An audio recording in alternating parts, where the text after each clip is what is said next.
Welcome back, beer tubers. Today we're taking a look at Firestone Walker's latest release. This is their fall release, even though it's still summer, and this is Oaktoberfest. Despite the name, it's actually just a regular Oaktoberfest Marzen type of beer. They call it a Paso Marzen beer. Bottled on July 17th for this particular bottle, so unfortunately I'm drinking this about a month out.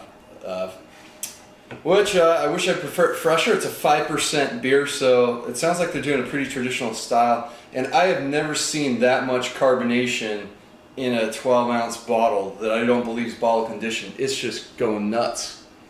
It's a very clear beer. Huge head on that beer that's going to retain. I mean, there's just massive carbonation on this beer.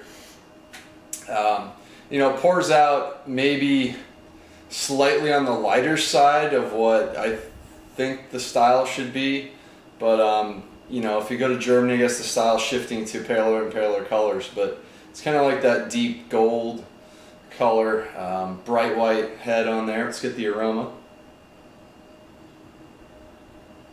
Getting a good amount of hop character coming from the with a lot of the head on there.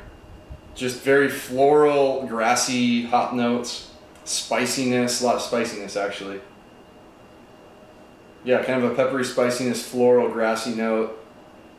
It's hard to pick up any malt character coming through, but I do get some nice bready, toasty, biscuity malt character. So let's dive in. Prost.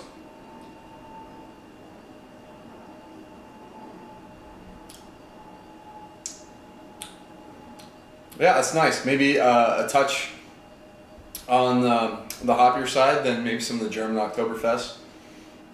But it still has an overall balance to it, which is nice. It doesn't side too malty. It's kind of in the middle. Get hops, get malt. So actually, pretty good balance for Oktoberfest. So right away, you're hit with some nice bitterness, and then it transitions into like a spicy bitterness, and then you get more of that spicy, herbal, grassy, floral hop note. And then midway through, start picking up the malts. You don't get that really intense kind of bready, Melanoidin character. It's there, it's just not as intense as some of the other Oktoberfests out there.